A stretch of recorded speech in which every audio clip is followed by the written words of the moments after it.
You've been lied to about intelligence. They told you intelligence is about grades, about solving puzzles, about being the smartest person in the room. That's not intelligence. That's performance. Real intelligence, the kind that built empires and destroyed kings, is something else entirely.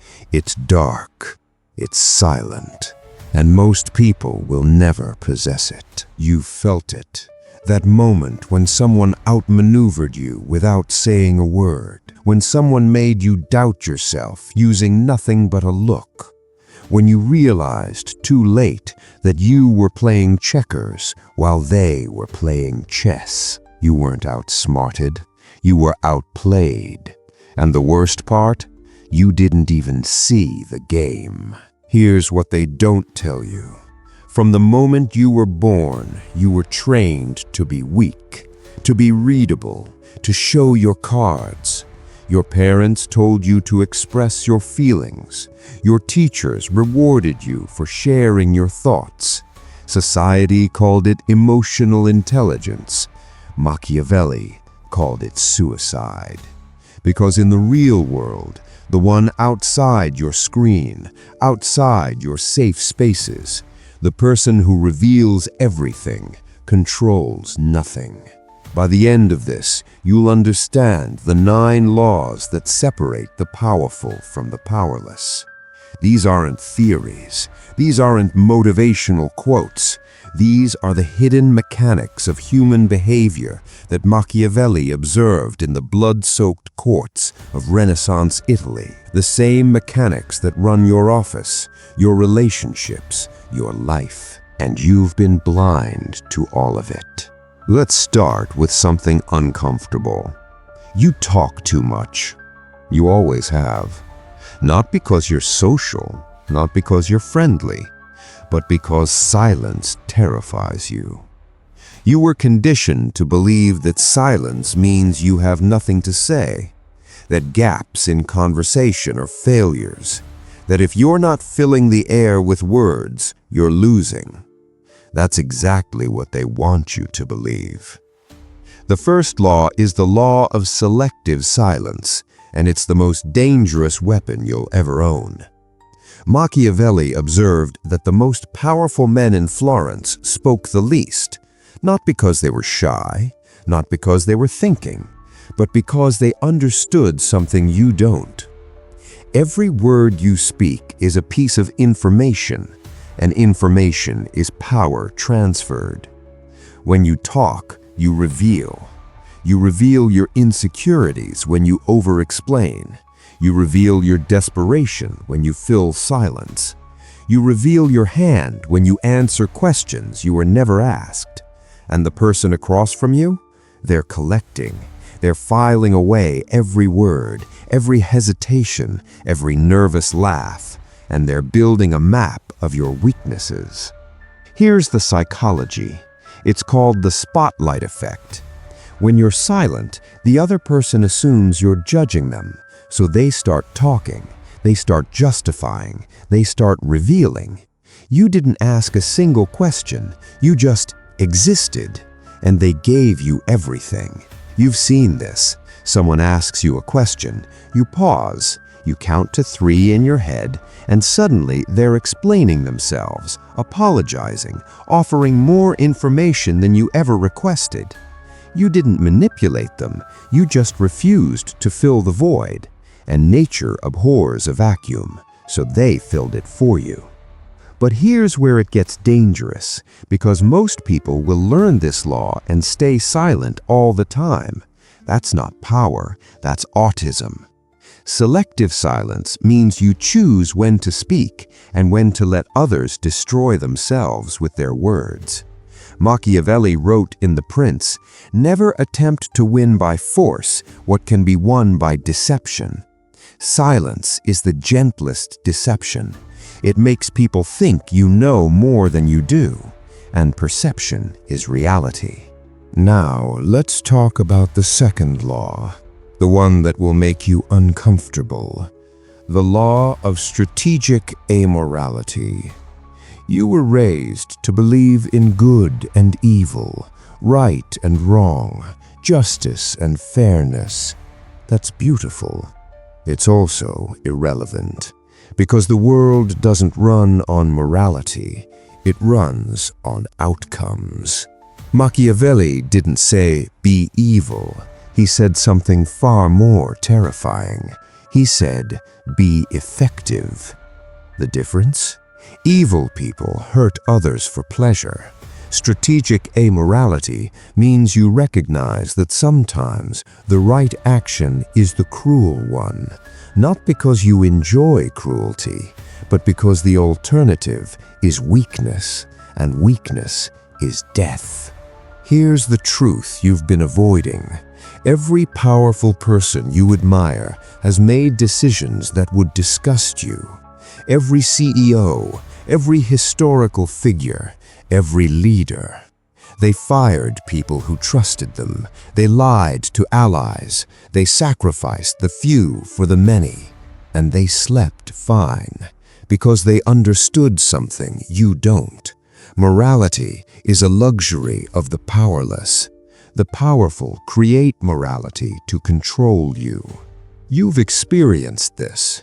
You've been in a situation where being nice cost you everything, where you gave someone a second chance and they betrayed you, where you played fair and someone who cheated won, and you told yourself, "At least I have my integrity." That's what weak people say, because integrity doesn't pay your rent, it doesn't protect your family, it doesn't stop your enemies. The psychology here is moral licensing. When you act morally, your brain rewards you with dopamine. You feel good, so you keep acting morally, even when the other person is playing by different rules. You're addicted to being good, and they're addicted to winning. Guess who wins? Strategic amorality doesn't mean abandon all ethics. It means recognize that your personal code is not universal law. And when someone else breaks the rules, you don't cry about fairness, you break them better. Machiavelli observed that Cesare Borgia was both loved and feared. How? He was ruthless to his enemies and generous to his allies. He didn't apply the same standard to everyone. He applied the effective standard to each situation. This is why weak people talk about karma, because they need to believe the universe will punish their enemies for them. Strong people don't wait for karma. They are karma. The third law is the law of controlled vulnerability. And this one will confuse you, because everything I've said so far sounds like be cold, be closed, be untouchable. That's not power. That's fragility. Real power is showing weakness strategically, letting people think they've seen behind the mask, when really you're showing them exactly what you want them to see. Machiavelli wrote that a prince must appear merciful, faithful, humane, and religious. Appear, not be. Because if you are those things, you'll be destroyed. But if you appear to be those things, people will die for you. Controlled vulnerability is the appearance of authenticity.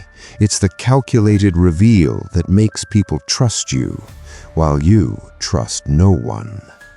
Here's how it works. You share a weakness that's actually neutral.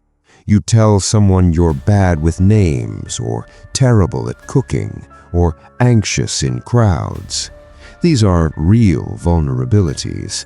These are permission slips. You've given them something to know about you, so they feel close to you. They feel like they've seen the real you, and they stop looking. Meanwhile, your real vulnerabilities, your actual fears, your genuine insecurities, those stay buried, because you've satisfied their need for intimacy with a fake. You've traded fool's gold for trust, and they think they're rich. You've done this before. You've met someone who opened up to you immediately, told you about their struggles, their pain, their past, and you felt connected to them like you had a bond. Then 6 months later, you realized you know nothing real about them. That's controlled vulnerability. They gave you a story. You gave them your loyalty. The psychology is called reciprocal self-disclosure. When someone shares something personal, you feel obligated to share back. It's hardwired. So by sharing first, they control what you reveal. By sharing shallow vulnerability, they protect deep vulnerability, and you never noticed. Machiavelli understood this when he wrote The Prince. The entire book is controlled vulnerability. He's revealing the secrets of power. But is he really? Or is he showing you exactly what he wants you to see, so you never ask what he's hiding? Now we enter the territory most people can't handle. The law of the mirror. This law states that you should never reveal your true self. Instead, mirror the person in front of you. Reflect their energy, their values, their fears. Become what they need you to be, and in doing so, become untouchable. This isn't people-pleasing. People-pleasers mirror because they're afraid of rejection. Machiavellian mirroring is predatory. You're studying your target, learning their language, speaking it fluently so they see you as an ally, as someone who gets them, when really you're wearing a mask, and behind that mask you're calculating. Here's the brutal truth. Nobody wants the real you. They want the version of you that serves them. Your boss doesn't want your authentic self. They want the version that makes them look good. Your friends don't want your complexity. They want the version that validates their worldview. Even your family doesn't want the real you. They want the version that fits their narrative. So stop trying to be yourself. That's a fairy tale for children. Instead, be strategic. Ask yourself, what does this person need to believe about me? Then become that. You're not lying, you're adapting, and adaptation is survival. The psychology here is the chameleon effect. Humans unconsciously mirror each other's body language, speech patterns, and emotional states. It builds rapport. It creates trust. Machiavellian mirroring is doing this consciously, with intent. You're not being fake, you're being effective. Machiavelli observed that successful courtiers in the Medici court never expressed strong opinions. They echoed the prince. They mirrored his moods. They became extensions of his ego. And in return, they were protected, promoted, preserved. While the authentic courtiers who spoke their truth, they were exiled, or worse. You've met someone like this, someone who makes everyone feel understood, who fits into any room, who's loved by people with completely opposite values. You thought they were likable. They weren't.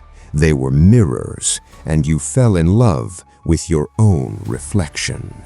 The fifth law is the law of outcome independence. This is the law that will make you dangerous, because once you understand it, nothing can control you. Outcome independence means you act without needing a specific result. You make the move, you play the game, but you don't grip the outcome. And that detachment, that's what makes you unbreakable. Here's why this matters.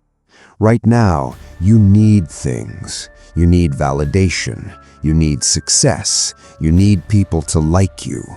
That need is a leash, and whoever controls the outcome of that need controls you.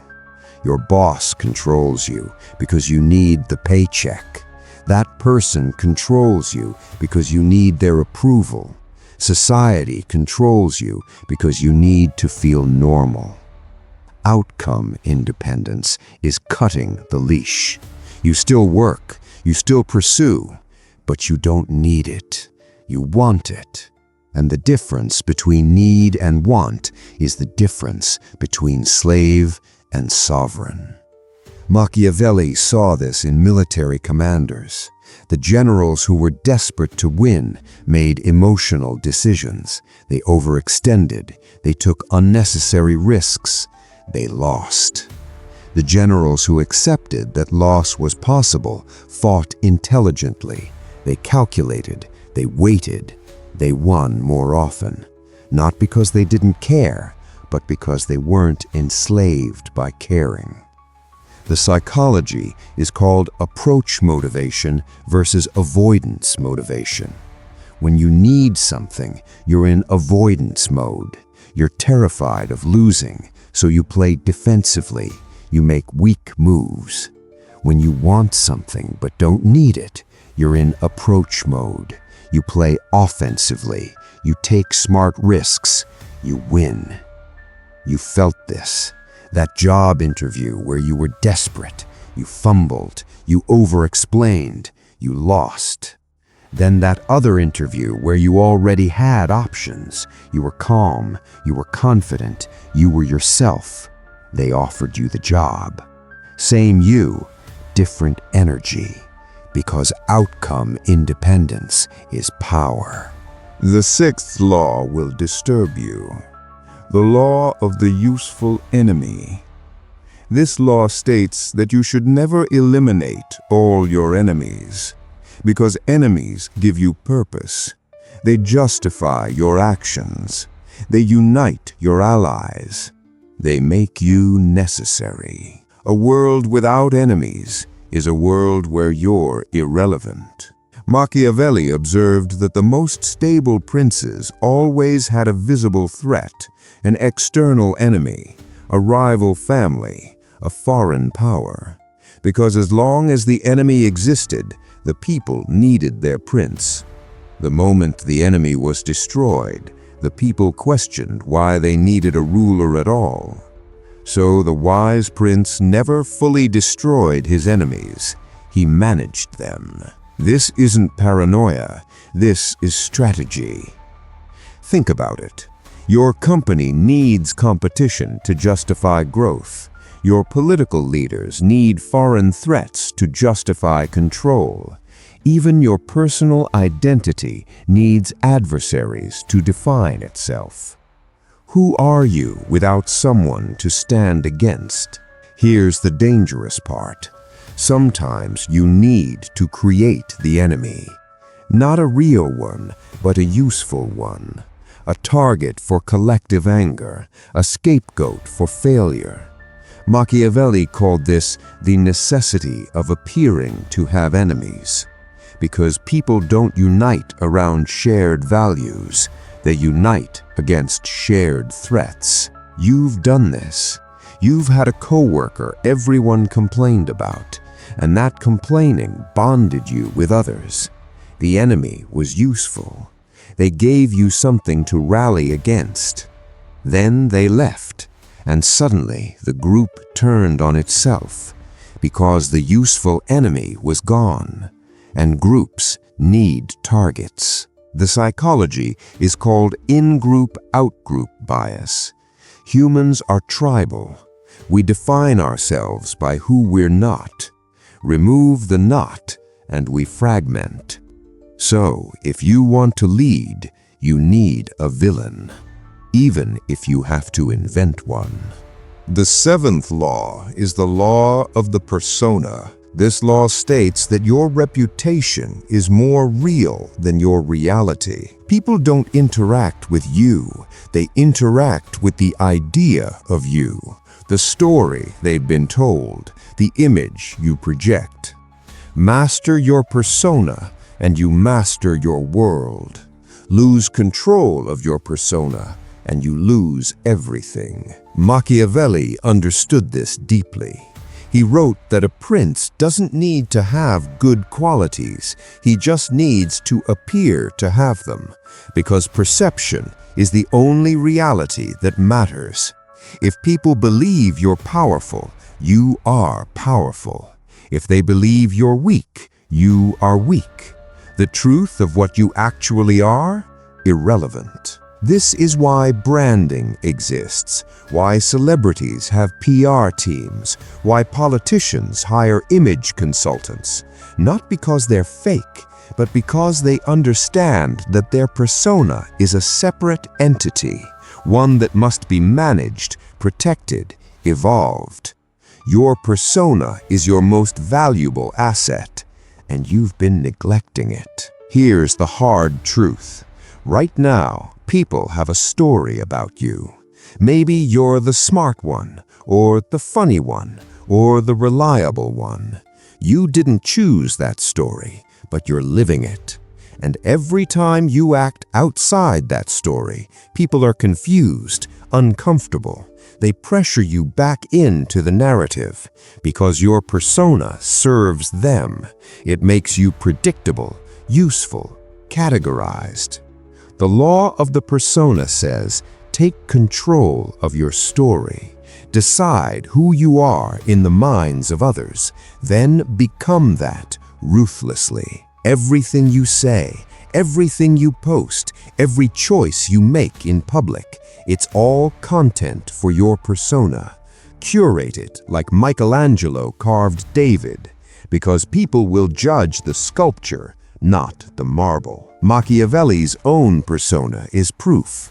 He was a mid-level bureaucrat, fired, tortured, exiled. He died poor, but he controlled his persona through writing, through the prince, through his letters, and 500 years later, his persona is immortal, his reality forgotten. You've seen persona mastery. Elon Musk's persona is genius rebel. It doesn't matter if he's actually the one engineering rockets. People believe he is, so he has power. Steve Jobs' persona was visionary perfectionist. It doesn't matter that he often stole ideas.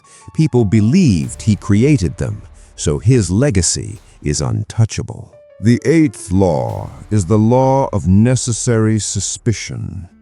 This law states that you must assume everyone has a hidden agenda. Not because people are evil, but because people are people, and people act in self-interest, always. If you trust blindly, you'll be used. If you doubt intelligently, you'll survive. Machiavelli wrote, "Men are so simple and so ready to obey present necessities that one who deceives will always find those who allow themselves to be deceived." Translation: people want to believe, they want to trust, and that desperation makes them blind. Your job is to not be blind. This doesn't mean be paranoid. Paranoid people see threats that don't exist. Necessary suspicion means you see threats that do exist, but others miss. You ask the second question.